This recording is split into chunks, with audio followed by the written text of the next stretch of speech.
Bueno, hoy vamos a hablar de la represión republicana y el genocidio franquista. Y hago esta distinción a propósito, es decir, no hablo de represión en ambos lados, porque en un lugar fue una represión, hubo represión, y evidentemente en otras un genocidio. ¿Por qué? Digo que lo que se llevó a cabo en la zona franquista fue un genocidio. Siguiendo a un jurista polaco, Raphael Lemkin, él describía 8 variaciones posibles de genocidio, ¿no? O, digamos, distinguía 8 clases de genocidio. Bueno, en la represión efectuada por Franco, al menos 6 de esas calificaciones se dan. Hubo un genocidio cultural, un genocidio económico, un genocidio físico, un genocidio moral, un genocidio político y un genocidio social. Un genocidio calculado, organizado y ejecutado, y además con muchas similitudes con el genocidio nazi. Una de las que de aquí se podría salvar, entre comillas, el genocidio franquista, evidentemente no hay un genocidio por raza, ¿no? Como fue en el caso nazi con los judíos, ¿no? ¿Por qué surge la represión o por qué hay represión en la zona republicana? Según los historiadores Francisco Espinosa y José Luis Losada, surgió más bien como respuesta a la rebelión y a la violencia que les acompañaba, y que en buena medida fue fruto de la brutal represión de aquellos primeros meses de Gran Revolución. ¿Por qué se produjo? Fundamentalmente hay un golpe de Estado con unas intenciones totalmente aviesas y que además desde los primeros momentos es muy sangriento, y entonces hay una reacción popular inmediata, una reacción popular incontrolada. Esto se puede entender por lógica. Otra cosa es que podamos estar de acuerdo o que aprobemos o no, que evidentemente una violencia, digamos, de gran envergadura no puede ser aprobada de ninguna de las maneras, pero tiene, digamos, una causa que se puede entender, que se puede racionalizar. Ante el peligro de que unos militares intentaran arrebatar los avances y los logros que se habían conseguido en el transcurso de la Segunda República, hay una autodefensa, y esa autodefensa evidentemente cuando no está mínimamente organizada suele acabar en un verdadero caos, ¿no? Y en hacerse cosas contra natura, ¿no? Una de las primeras instituciones que sufrió esta represión que se da en la zona republicana fue la Iglesia, el estamento eclesiástico, ¿no? Que evidentemente no fue en ningún momento una represión ni organizada ni auspiciada por el gobierno, entre otras razones porque esta violencia en contra del clero y en contra de la Iglesia Católica perjudicaba los intereses de la República. La República en estos primeros momentos está intentando llegar a acuerdos para que las potencias occidentales le faciliten armas y otras ayudas, y evidentemente que llegaran al extranjero noticias de lo que se estaba haciendo o de lo que se había hecho con muchos eclesiásticos perjudicaba evidentemente la imagen que quería dar la República al exterior. Entonces era, digamos, contra la República realmente a la que más perjudicaba estos asesinatos de religiosos era la propia República, ¿no? Esta violencia anticlerical tuvo zonas, prácticamente se dio en casi toda España, pero tuvo zonas donde tuvo una mayor repercusión: Cataluña, la Comunidad Valenciana y parte de Aragón, ¿no? No es casual que en estas zonas que estoy diciendo el control, digamos, el control del descontrol que hay en estos primeros meses de guerra lo tengan anarquistas. Es decir, no es un casual, sabéis que el anarquismo en España, sobre todo, la mayor implantación la tenía en Cataluña, Aragón y zonas limítrofes, ¿no?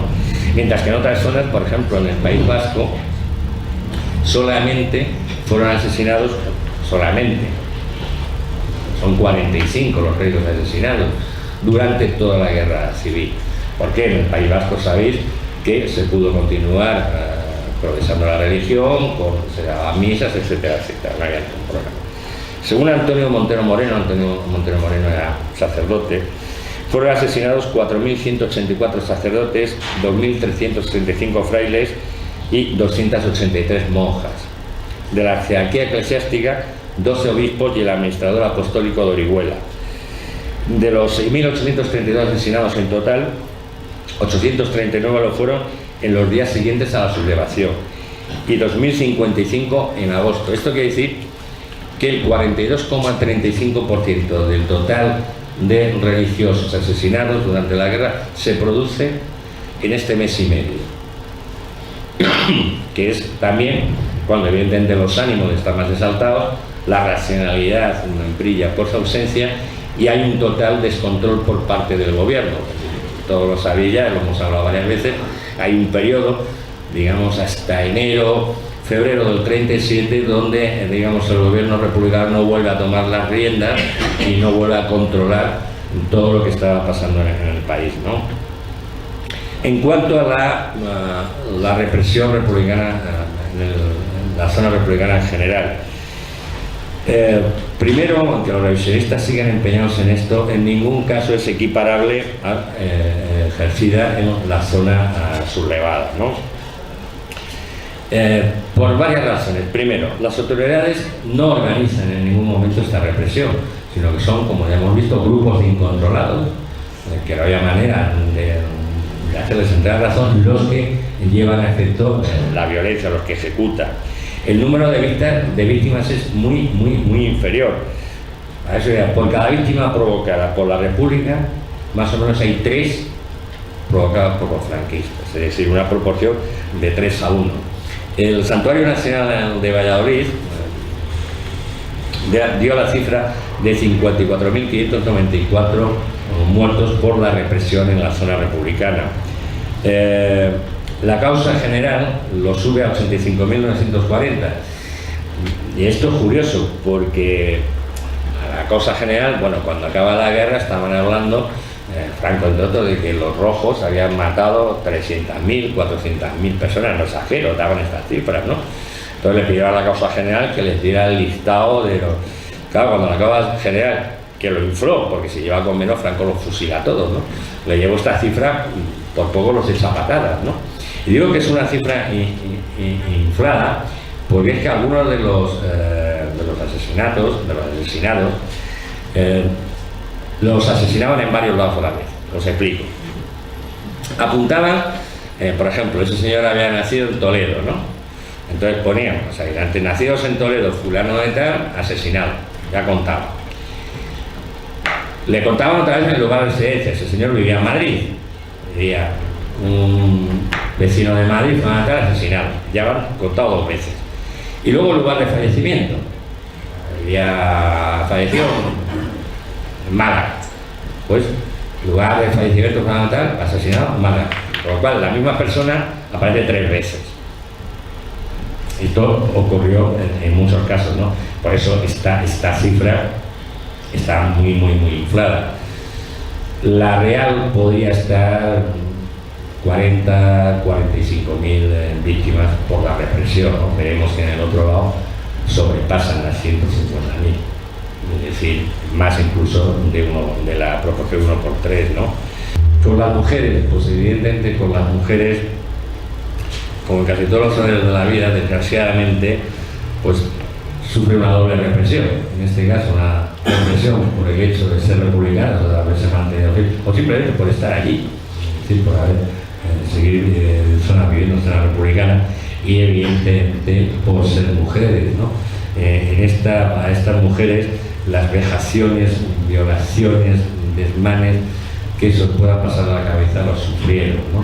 Todos habéis visto cantidad de imágenes muchas veces de estas mujeres, lo primero que hacían era pelarlas, las hinchaban de aceite de resino mientras las pasaban por las calles de los pueblos, las iban haciéndose sus necesidades, porque a veces no podían controlar los esfínteres, ¿no?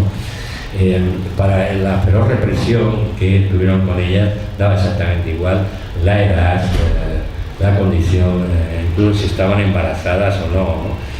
Por ejemplo, en la maternidad de Toledo, cuando entran los sublevados franquistas de ahí, en el hotel, o sea, perdón, en el hospital de Toledo había 20 mujeres, en la maternidad de Toledo 20 mujeres embarazadas esperando a dar a luz. Bueno, entraron en el hospital, las sacaron a las 20 mujeres, las llevaron a las tapias del cementerio y las fusilaron. Todas con el hijo dentro, es decir, todas embarazadas. Había un militar que tenía una sana costumbre, que era cuando encontraba una mujer embarazada, primero la hacía bailar y luego con un machete o un cuchillo les abría el vientre y les sacaba tanto afecto que pudiera, o incluso ya niños en algunos casos, y los sacaba, ¿no? Hubo asesinatos masivos de mujeres, famoso caso de las 13 Rosas de Madrid, ¿no? Acusadas injustamente sobre un atentado que había habido, que no tenían nada, absolutamente nada que ver con ellos, simplemente eran jóvenes militantes de la juventud, socialistas, casi todas de ellas, ¿no? Las 13 Rosas de Guadalajara, también un caso similar, y en varias más poblaciones se dio esto de los fusilamientos masivos de un grupo de mujeres, ¿no? Que vamos a hablar de los robos de los hijos, ¿no? Los robos de los hijos de estas mujeres que estaban en algunos casos embarazadas, esperaban a que dieran la luz y una vez que daban la luz las ajusticiaban, ¿no? O una ley que sacó Franco en el año 40, entonces a las mujeres que estaban presas, que estaban con hijos, se las dejaba que los amamantaran hasta los 3 años. A los 3 años les arrebataban el hijo. ¿Dónde acababan estos hijos? Pues generalmente en hospicios, se lo entregaban a familias de bien y adictas al régimen, como en adopciones falsas, y de esta forma que desgraciadamente han seguido durante muchísimo tiempo con una colaboración inestimable de la Iglesia, en este caso casi siempre de monjitas, ¿no? De estas santas monjitas, ¿no? Aparte de lo que es la eliminación física, hubo otras formas evidentemente de represión en los campos de concentración. Hay un magnífico libro recientemente publicado de Hernández de Miguel sobre los campos de concentración. Es muy bueno, lo mejor que se ha hecho hasta ahora y más completo trabajo historiográfico al respecto, ¿no? Que ha documentado 286 campos. Pues estos 186 campos pasaron en torno a las 500.000 personas, ¿no? En solo la revisión de 15 de estos campos se documentan 6.000 víctimas. Y además hacían verdaderas barbaridades, ¿no? Bueno, muchas de las víctimas no eran solo por los sacaran y los fusilaran, morían de hambre, de hacinamiento, etcétera, de frío. Una de las cosas que hacían a la gente del sur la solían mandar a campos de concentración del norte, ¿no?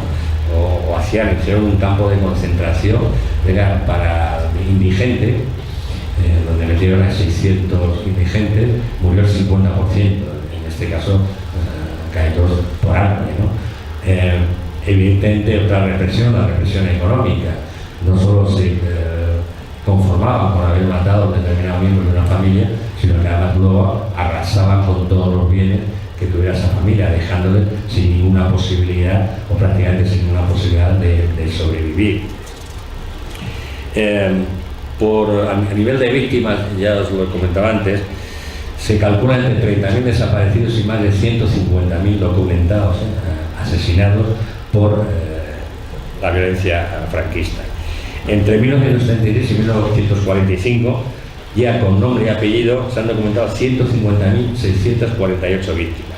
Andalucía se lleva la palma con cerca de 60.000, Extremadura con más de 13.000, Castilla-La Mancha 12.000 y un caso curioso, Castilla-León. Castilla-León con 11.688, cuando Castilla-León prácticamente en el mismo momento de la sublevación cae en poder de los sublevados, por lo cual ahí no hubo posibilidades, ¿no? La justificación muchas veces de ellos era, claro, el gesto, como ellos han matado tanto, pues nosotros, ¿no? Que en este caso, en estas provincias, como es en Canarias, en Baleares, en Galicia, donde mataron a más de 4.500 personas, es decir, no había habido ningún tipo, digamos, de represión republicana, ¿no? 2/3 de estas víctimas no han sido nunca registradas.